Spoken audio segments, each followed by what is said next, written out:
Berarti benar-benar nggak ada bayar, malah dapat beasiswa ya pas dapat itu ya. beasiswa ya. Kalau nggak dapat beasiswa enggak Wah. dilanjutkan.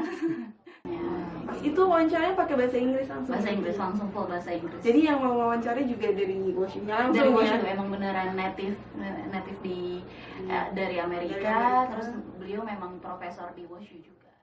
Kamu udah jadi ibu, kenapa masih mau ikut PhD? Kenapa malah ambil PhD gitu kan? Kayak kalau boleh jujur, ini perjalanan aku dari awal banget mau mulai S3 sampai akhirnya berangkat itu bisa 5-6 tahun sendiri. Akhirnya berangkat ya.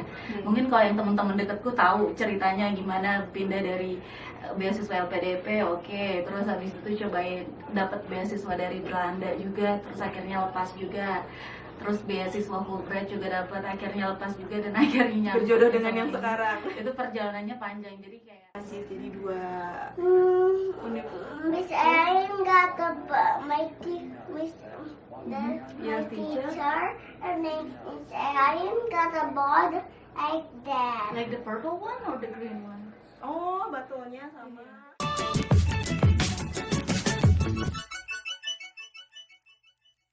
Halo, assalamualaikum, apa kabar? Kali ini kita akan ngobrolin tentang gimana sih caranya mendapatkan beasiswa atau sekolah di luar negeri. Kita kedatangan tamu spesial yaitu Mbak Giska. Halo semuanya, assalamualaikum.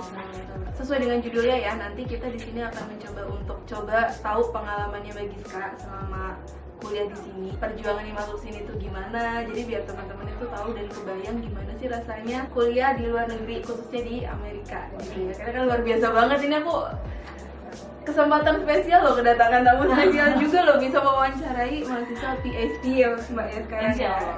Mungkin sebelumnya perkenalan dulu Mbak. Halo semuanya, aku Giska. Sekarang kuliah di Washington University in St. Louis. Mungkin nggak terlalu terkenal ya kalau di Indonesia, tapi kalau di sini itu termasuk kampus apalagi kampus riset yang sangat terkenal dan paling baik di Amerika gitu. Masuk sekitar top 10 lah, kalau khususnya untuk beberapa topik seperti biomedical, engineering, social work, sama yang jelas medical school-nya. Berarti sekarang di Washington University in St. Louis. Mm-hmm. Sudah berapa lama? WashU. WashU ya namanya.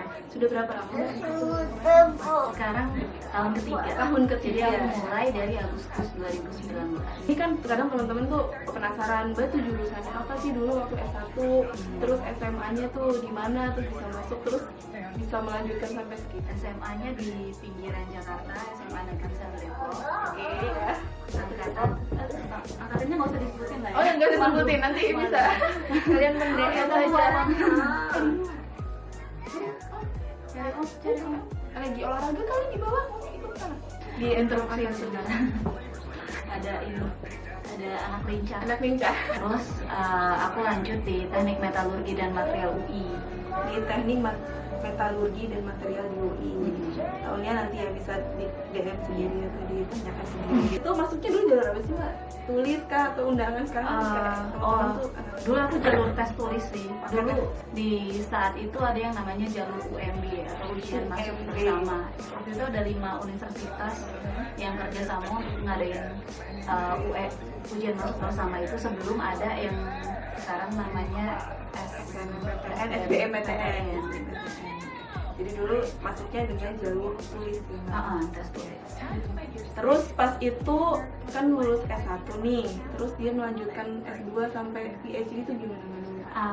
Jadi pas aku semester terakhir kuliah S1 ditawarin program beasiswa, salah satunya yang beasiswa double degree Indonesia Prancis. Nah itu yang membuat aku untuk kuliah lanjut setelah S1 langsung kuliah S2 di teknik metalurgi dan material UI, tapi tahun keduanya itu program di Prancis, INSA de Lyon. Oh, berarti sempat di Prancis juga ya sebelum sampai di Amerika. Wah, luar biasa. Jadi nggak heran bisa sampai di sini. Pas itu berarti double degree ya? Double degree. Jadi S1, habis itu S2-nya yang double degree. Jadi dapat master di Indonesia, dapat juga master di Prancis. Jadi dua Miss Erin got my Your teacher. Her name is Miss Erin got a board like that. Like the purple one or the green one? Oh, batulnya sama. Iya. Di Perancis di sana pakai bahasanya. Full bahasa Prancis. Wow, gimana tuh Kuliahnya belajarnya full Prancis. bahasa Prancis? Jadi pas aku ini pas program double degree Indonesia Prancis ini waktu itu pas tahun pertama aku S2 yaitu pas di UI, Iya. paginya tuh kursus intensif bahasa Prancis dulu. Paginya setahun. kursus, oke. Nah, Terus paginya kursus dari jam 8 sampai jam 12. Habis itu saat itu aku juga untuk kuliah beasiswa tahun pertamanya pakai beasiswa ASDOS. Jadi aku harus kerja sebagai ASDOS jam 1 sampai jam 4. Jam 12 sampai jam 4 lah kurang lebih. itu jadi habis kursus terus asdos ASDOS. Habis itu jam 4 sampai jam 6 biasanya kuliah. jam 4 sampai jam 6 kuliah. Kuliah sore S2. ya. Biasanya sore. Jadi pas S2 itu juga Mbak beasiswa. Termasuk yang di Perancis juga beasiswa Iya, semua. beasiswa semua. Beasiswanya Waktu itu ada beasiswa dari Dikti, Oke. khusus untuk calon-calon dosen. beasiswa dari Dikti untuk calon dosen pas gitu ya. Berarti benar-benar nggak ada bayar malah dapat beasiswa ya pas Dapat itu ya. beasiswa, ya. Kalau nggak dapat beasiswa, enggak. Wah. Dilanjutkan. Jadi memang sebelumnya memang udah jadi asdos dan ngajar ya Mbak ya di Mm-mm. ya. Mm-mm. Terus gimana tuh Mbak ceritanya sampai bisa ke sini? Tapi sebenarnya kemarin aku sempat dengar Mbak itu sempat dapat LPDP. Sempat dapat beasiswa LPDP, udah ikut segala kegiatan ujiannya, tes seleksinya udah lolos, terus setelah itu ada pra-PK sama kegiatan PK yaitu persiapan keberangkatan udah lolos juga, cuman takdir berkata lain antara beasiswa dan kampus yang tempat aku diterima, Imperial College London, ternyata mereka tidak bisa disatukan. Jadi kayak LPDP-nya tidak menyetujui jurusan yang bermasuk saat itu. Iya, LPDP-nya tidak menyetujui kalau aku berangkat ke London. Oh, ke tempat yang tadi Iya, ada yang aku diterima. Waktu itu apply material science. material saya. Karena kebetulan udah ada profesor yang cukup ternama juga yang wow banget. Profilnya keren, risetnya keren, dia juga punya startup, labnya juga keren, udah diterima di sana tapi ternyata biasanya tidak digunakan. jodoh gitu lah ya. Tidak berjodoh. Sekarang ternyata nggak jadi di London, malah diterima di Amerika, di Iya. WashU, di Washington University in St. Louis. Ternyata di sini emang kampus bagus juga gitu, jadi ya nggak apa-apa lah waktu itu tertunda asalkan sekarang jalannya lebih dilancarkan. Kesini waktu di sini ini beasiswa juga Mbak? Iya, beasiswanya tapi bukan beasiswa dari pemerintah Indonesia, melainkan dari kampus gitu. Malah dari kampusnya, kampus sekarang tempat Mbak kuliah itu. Namanya McDonald Academy International Scholars. Tahu dari mana Mbak info beasiswa, info pembukaan kampusnya pas itu? Waktu itu ada kebetulan UI adalah salah satu-satunya partner university antara dengan WashU yang ada di Indonesia. Jadi saat itu ada profesor yang datang ke Universitas Indonesia ngasih information session, dan di sana baru tahu tuh oh ada kampus yang namanya WashU dan kedokterannya bagus, ilmu biomediknya bagus. Wah, terus dari situ aku kayak oke, mungkin ini tempat yang patut dicoba. Oke. Jadi memang ada info terus Mbak mencoba gitu. Mencoba, terus saat itu juga ada interviewnya langsung dengan ambasador yang pihak kerja sama WashU dengan UI. Datang ke situ. Datang ke situ, terus ditanya kayak rencana mau kuliah kenapa, terus kayak alasan kamu pengen coba WashU kenapa, dan menurutmu gimana WashU bisa membantu kamu mewujudkan impian kamu ke depannya. Pas itu wawancaranya pakai bahasa Inggris langsung. Bahasa Inggris langsung, full bahasa Inggris. Jadi yang mau wawancara juga dari WashU-nya langsung. Dari ya? WashU emang beneran native dari Amerika, terus beliau memang profesor di WashU juga. Oke, berarti bahasa Inggrisnya juga memang harus oke ya. Iya. Jadi modal awal ya untuk bisa Iya, itu luar negeri. bahasa Inggris sih emang salah satu investasi untuk pribadi ya, untuk bisa sekolah, untuk bisa termasuk maksudnya kalaupun berkarir di industri dan sebagainya, itu kan salah satu skill yang wajib untuk dimiliki, apalagi lagi era globalisasi ini. Jadi nggak sia-sia ya kalau memang ada orang yang benar-benar les di berbagai tempat untuk bisa mengajarkan bahasa Inggris, itu memang nggak akan rugi gitu ya. Iya, Mbak. nggak Itu akan akan rugi. jadi skill yang bermanfaat ke depannya. Bagus kalau bisa belajar sendiri juga gitu. gitu. Oh iya, Nggak perlu kursus. nggak perlu kursus lagi. Waktu tadi kesini beasiswa di Wushu, terus gimana Mbak selama di sini? Apa sih suka dukanya? Pertama suka duka dulu mungkin ya. Terus nanti kasih tips sama trik juga buat teman-teman yang mungkin tertarik buat sekolah di luar negeri, entah itu S2-nya dulu atau mungkin menjadi PhD juga seperti Mbak Giska ini, atau ada yang mungkin sekolah yang lain atau kursus-kursus yang 6 bulanan itu. Oke, kita mulai dari Suka suka duka. boleh. Suka sukanya dulu ya. Sukanya tuh karena fasilitasnya jelas ya lengkap. Kalau dibandingkan sama beasiswa dari pemerintah Indonesia, alhamdulillah rate-nya agak di atas lah, gitu. Jadi secara fasilitas lebih Rate-nya jelas. jadi rate-nya. untuk jumlah beasiswa yang diberikan juga lebih tinggi dibandingkan dengan yang beasiswa di Indonesia gitu ya Mbak? Iya, dan itu penting banget khususnya buat yang udah berkeluarga ya, karena kan bawa dependence, kebutuhannya juga semakin banyak. Untungnya dengan ini sih bisa tercakup semuanya, alhamdulillah gitu. Lingkungannya sih yang aku rasain di sini sangat-sangat apresiatif ya. Kalau kita di lingkungan terbiasa di lingkungan Asia kan kesannya ke pressure banget ya. Tapi kalau di sini kayak disupport banget dengan lingkungan edukasinya, lingkungan kampus itu apresiatif, terus suportif. Itu sih yang aku rasain. Jadi ngerasa punya potensi yang lebih besar dan punya kesempatan yang banyak gitu. Wah, luar biasa memang. Sukanya, dukanya di samping duka atau masih ada sukanya lagi? Sukanya masih banyak sih, Sukanya banyak banyak ya? banget. Alhamdulillah banyak banget. Jadi kayak nggak apa-apa waktu itu ada skenario yang tertunda, tapi di sini sekarang alhamdulillah semuanya tercerahkan gitu. Untuk yang lebih bagus dan Lebih pas. Iya. Lebih pas ya. Iya. Terus kalau ada nggak sih yang nggak dukanya gitu misalnya? Ya mungkin yang ingat mungkin sedikit. Ya. Ada dukanya jelas, kayak apalagi Wushu ya. Mungkin teman-teman di sini juga yang dengerin nggak tahu Wushu itu apa, tapi itu kampus bagus, dan di sini yang bikin dukanya tuh karena dia nggak terkenal di Indonesia, jadi jarang teman-teman Indonesia yang apply ke Wushu. Gitu. Dan itu jadi kayak aku 2 tahun di sini Belum masih ada teman yang menunggu teman, ayo dong datang ke sini, ini kampus bagus gitu. Terus, Siapa tahu nanti habis ini banyak yang masuk. Amin, Amin. amin. Washington Gitu. University In St. Louis. Jangan Terus yang kedua paling apa ya? Karena aku kan PhD student sekaligus seorang ibu ya.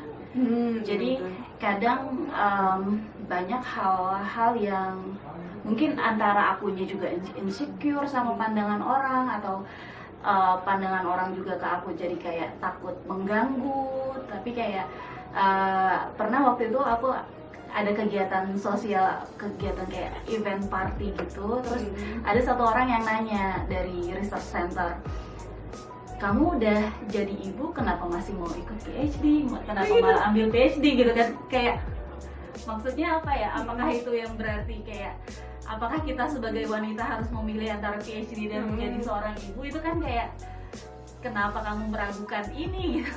Maksudnya semua orang kan punya hak yang sama, punya posisi yang sama untuk mengambil ilmu, untuk menimba ilmu, melanjutkan ke yang lebih jauh lagi, aktualisasi diri. Jadi menurutku itu bukan sesuatu yang perlu dipertanyakan atau diragukan ke seseorang gitu. Ada yang tanya begitu ya? Iya, ada. Dan mungkin kalau dari teman-teman yang lain, karena mereka melihat aku figur seorang ibu, jadi kayak takut buat mengganggu aktivitas aku buat ngajak kayak gitu-gitu. Cuman ini juga yang bikin aku ngerasa kayak, oh berarti teman-teman yang dekat sama aku ini benar-benar yang menerima aku sebagai seorang ibu gitu, dengan berbagai kesibukanku, tapi dia masih mau menjadikan aku sebagai salah satu supporting systemnya. Itu benar-benar inner circle yang menurutku jujur, sincere, dan apa adanya gitu. Ini duka tapi tetap ada sukanya ya, di balik duka yang ada ya, tuh ada yang support gitu ya. Lebih, karena kadang dengan adanya tantangan kan kita jadi lebih mensyukuri kondisi yang ada gitu. Betul setuju sekali. Jadi teman-teman kalau misalnya ada pun kekurangan, tetap kalian bisa melihat di sisi ada positifnya kok yang lainnya. Iya benar. Di berbagai hal gitu ya. Iya. Salah satu Selalu ada yang contohnya- menguatkan. Nah betul, salah satu contohnya yang dialami bagi sekali ini. Oke, sekarang tipsnya Mbak, tips dan trik mungkin. Oke. Tips Tips dan dan trik. dulu mungkin bisa diterapkan buat yang Kalau boleh jujur, ini perjalanan aku dari awal banget mau mulai S3 sampai akhirnya berangkat itu bisa 5 sampai 6 tahun sendiri. Akhirnya berangkat ya. Mungkin kalau yang teman-teman deketku tahu ceritanya gimana pindah dari beasiswa LPDP, oke, terus habis itu cobain dapat beasiswa dari Belanda juga, terus akhirnya lepas juga. Terus beasiswa Fulbright juga dapat, akhirnya lepas juga, dan akhirnya berjodoh dengan yang sekarang. Itu perjalanannya panjang, jadi kayak dimanapun posisimu sekarang, sejak kapanpun startnya kamu dan di sini misalnya masih mentok atau gimana, tetap berjuang aja, jalanin aja, ikutin passionmu sampai insya Allah nanti Allah yang tunjukkan, Allah tunjukkan jalan yang terbaik di waktu yang terbaik di tempat yang terbaik. Terus tipsnya gimana kalau mereka? Tipsnya? Apa yang strategi yang bisa dilakukan sih buat teman-teman yang pengen kuliah di luar negeri? Kalau kuliah Mungkin di bahasa luar- Inggris kali ya Mbak tadi. Yang jelas sih tentuin dulu negara tujuan ya, karena setiap negara tujuan kan step-stepnya beda-beda. Kalau di Amerika ya bahasa Inggris yang jelas, terus ada optional GRE, opsional tapi sekarang, dulu wajib sekarang opsional. Atau kalau yang bisnis mungkin butuh GMAT. Terus ya siapkan aja proses-proses itu tadi. Untuk teman-teman yang masih di bangku kuliah, banyakin achievement untuk diri kamu sendiri, entah itu dalam bentuk kegiatan sosial, bakti sosial, ataupun organisasi, ataupun jadi asisten lab, ataupun ikut riset. Pokoknya apapun yang kamu lakukan, pastikan itu kamu mendapatkan hasilnya, ada goalnya gitu. Jadi Itu bukan kan kepake sekedar banget. iya, karena itu salah satu bagian dari leadership yang bisa dimasukin ke motivation letter, personal statement.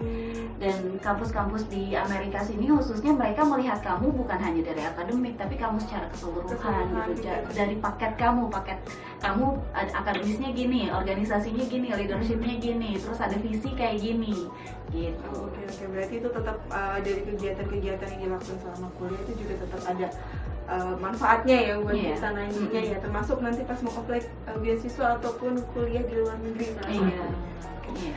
Oke, makasih banget Mbak Giska udah mau sharing, kasih Sama-sama. tips ke teman-teman. Mungkin ini nggak akan cukup waktunya kalau kita ngobrol semuanya pengalaman dari Mbak Giska di sini. Panjang banget. Iya benar. Nanti kalau memang kalian butuh pengen tahu lebih lanjut, kalian bisa tulis komentar di bawah atau DM ke kita. Nanti aku tulis juga medsosnya Mbak Giska, boleh ya? Iya, aku ada Instagram. Ada Instagram. @giskatan. Oke, nanti ada tulisannya. Nanti kalian bisa nanya langsung ke Mbak Giska. Insya Allah kalau lagi nggak sibuk dibales bisa ya. Insya Allah. Nanti kalau kalian ada request juga, kalian kalau misalnya banyak yang komen ya nanti kita sempetin juga untuk nanya-nanya dan ngobrol-ngobrol lagi sama Mbak Giska. Insya Allah. Oke, udah. Oke. Terima kasih. Thank you for having me. Ya, terima kasih Mbak Giska udah mau Sama-sama. cerita-cerita. Semoga nanti bermanfaat buat kalian. Buat yang suka videonya jangan lupa di like. Kalau kalian belum subscribe silahkan di subscribe dulu biar kalian nggak ya di bawah. Oke. Biar nggak ketinggalan informasi-informasi dan video yang kita upload selanjutnya. Oke, sampai jumpa di video selanjutnya. Wassalamualaikum warahmatullahi wabarakatuh. Dadah.